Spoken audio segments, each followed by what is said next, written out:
Hello, this is Donna Sutton from Arcy Hospice. I'm so glad that you're here today. This presentation is called Facing the Mourning. The materials in this presentation come from the Heartlight Center. To order the companion workbook used in this presentation, please go to www.heartlightcenter.org. Let's take a few moments to review why this session is so important. Moments like these are very difficult, and having support and real ways to work through difficult times is important. This session is meant to be interactive and to provide you tools that can be used over and over no matter the loss you have had in life. There are 4 sessions. Of course, there are many more ways to handle grief, but you have to start somewhere, right? If you haven't seen the other 3 sessions, don't forget to look for them on our YouTube page and take a few moments to listen to them. These sessions are about sharing your story, building memorials, writing in journals, and writing letters. This is week 4, Goals and Milestones. These are the goals we hope to achieve with these sessions. We will work through 4 ways to express your grief. Allow you to feel your feels and share your pain. Confirm that your grief is normal and a part of this journey. Learn how to live with the loss you have experienced and find ways to cope with it each day. Not everything we do will fit, but you will have a chance to see what will work. Build a plan for coping in the future and find a new normal. Take charge of your grief and live with it. Grief model was developed to help people better understand certain emotions and reactions associated with grief. Your reaction is personal, and no 2 people experience loss in the same way. No matter how many steps or stages we list in your journey, is just that, a journey. These different stage theories are offered to you so you might find the words or stages that match your journey. This is the 4 stages of grief. An Understanding by John Bowlby and Colin Murray Parks. The first phase is shock and numbness. In this phase, there is a sense that the loss is not real and seems impossible to accept. There is physical distress during this phase, which can result in some very real physical symptoms. If we do not progress through this phase, we will struggle to accept and understand our emotions and communicate them. We will emotionally shut down and not progress through the phases of grief. The next phase is yearning and searching. In this phase, we are acutely aware of the void left in our lives from the loss. The future we imagined is no longer a possibility. We search for the comfort we used to have from the person we have lost, and we try to fill the void of their absence. We may appear preoccupied with the person. We continue identifying with the person who has died, looking for constant reminders of them and ways to be close to them. If we cannot progress through this phase, Bowlby and Parks feels that we will spend our life trying to fill the void of the loss and remain preoccupied with the person we have lost. The next one is despair and disorganization. In this stage, we have accepted that everything has changed and will not go back to the way it was or the way we imagined.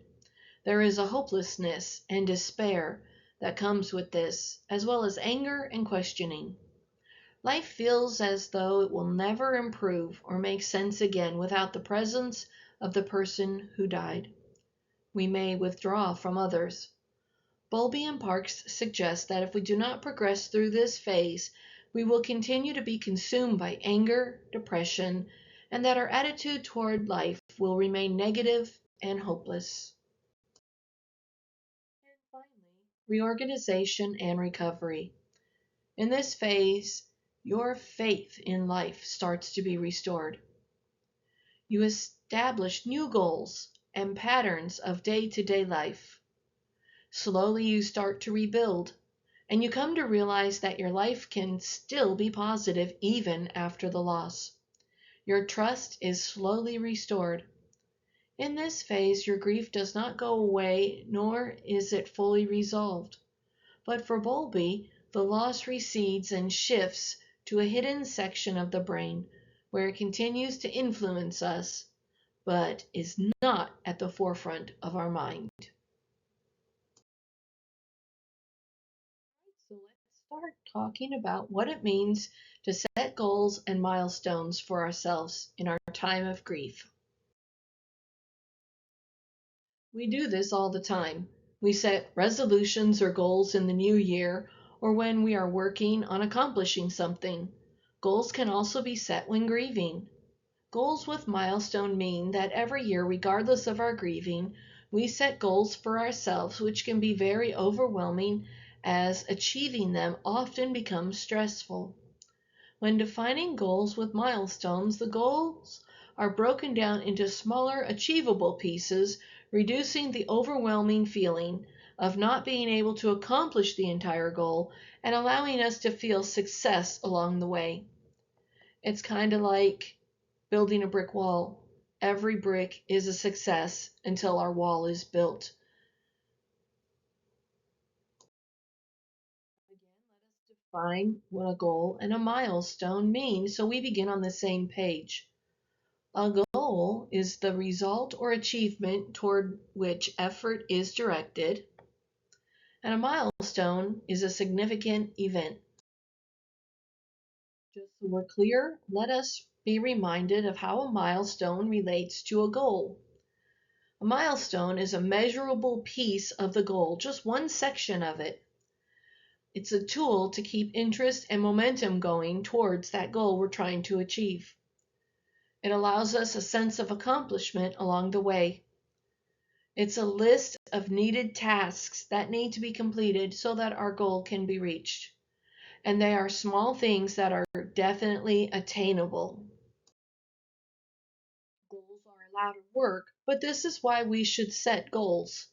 To get unstuck, to work towards something, to see the light at the end of the tunnel, as an encouragement, as a change of pace, as a way to meet new people, a way to discover new things, a way to reach out of our comfort zone.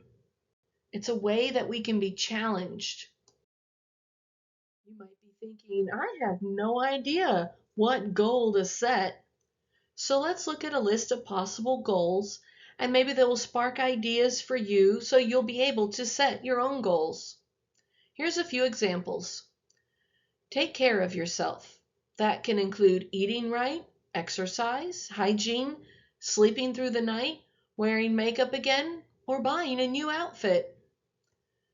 Another goal can be house projects. Plan to paint a room, rearrange furniture.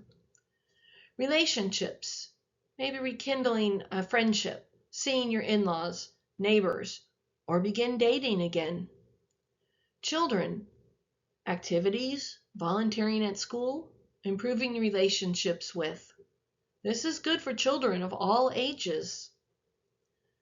Move towards finding peace, acceptance.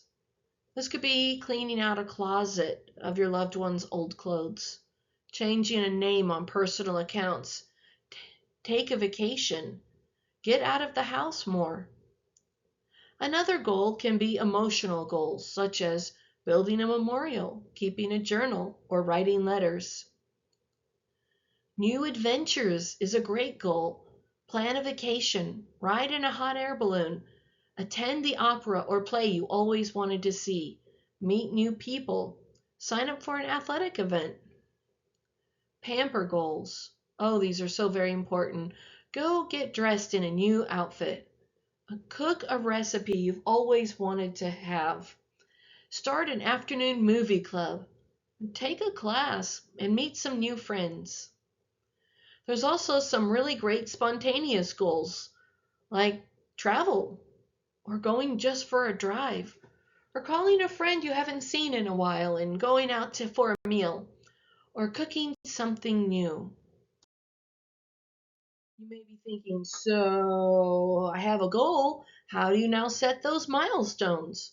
Well, let's look at a goal or two and see what milestones you could set so that the goal is accomplished. Say you set the goal of starting an exercise program. Some of your milestones could include determining what activity you will do: jogging, walking, lifting weights. Develop a log to keep track of the progress. How long did you jog? How far did you go? How much weight did you lift? Purchase the appropriate attire or equipment needed. When you have the right tools, you can do the job well.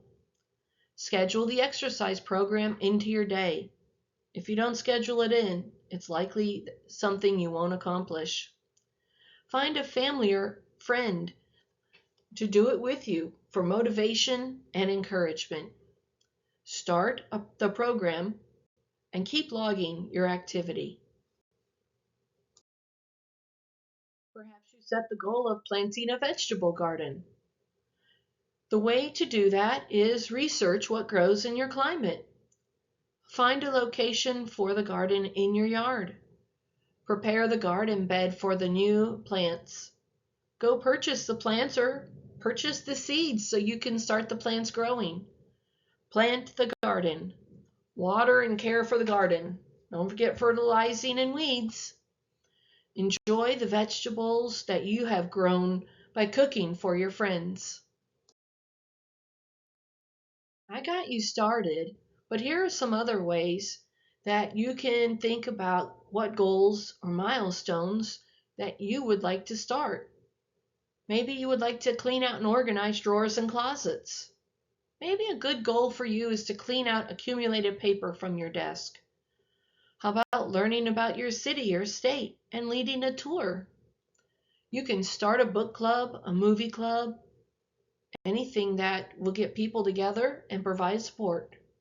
How about researching your family tree? So let's start thinking about how to set those goals and how to assign milestones to them.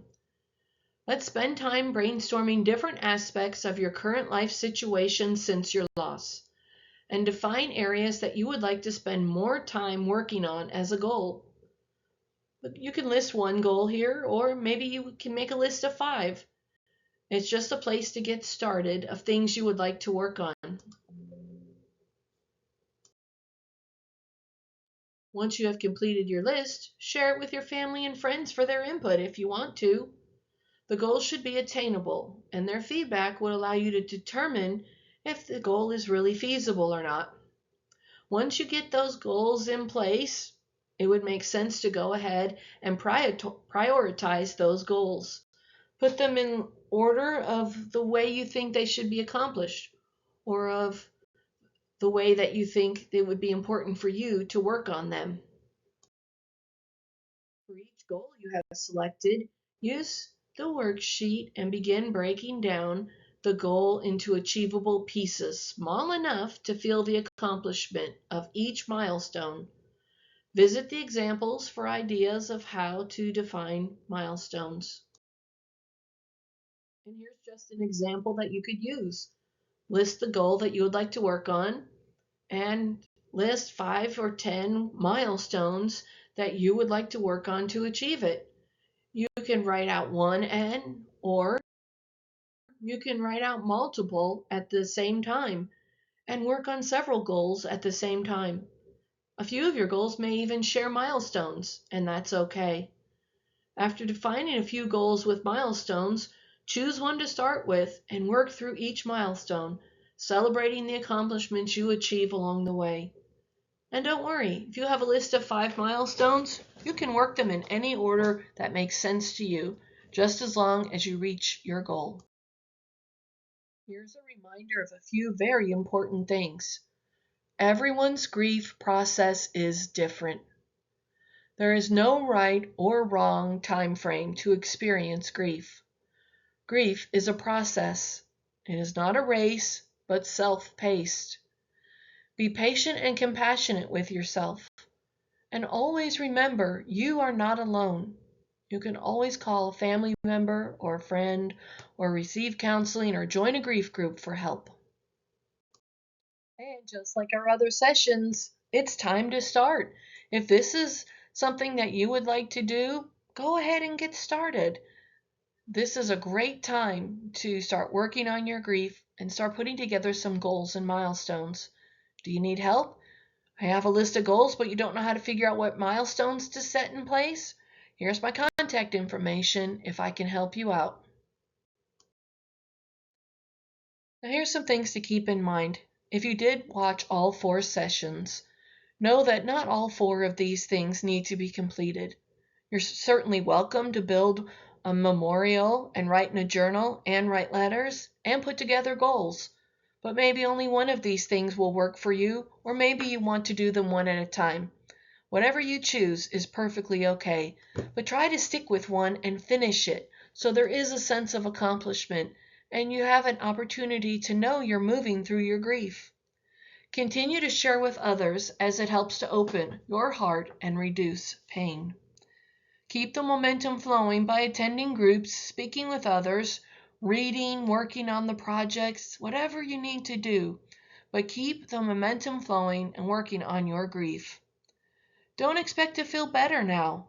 The can of worms which has been opened by some of these sessions, they will bring about good emotions, and those are emotions you can continue to work through. And don't beat yourself up. Working through your grief is a process. Sometimes you have a good day, and other days will be bad, but all of the days are okay.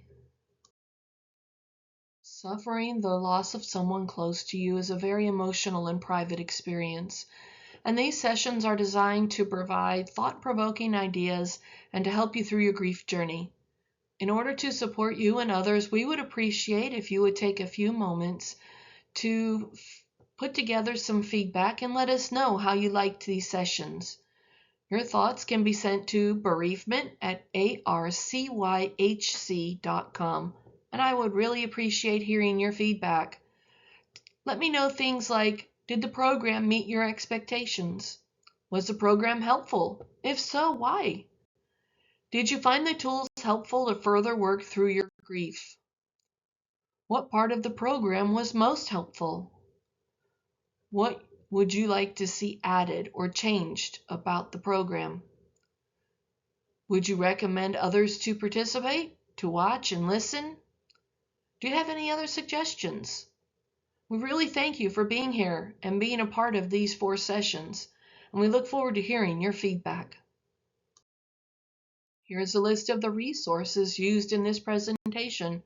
You're welcome to go out and look at any of those on your own as well.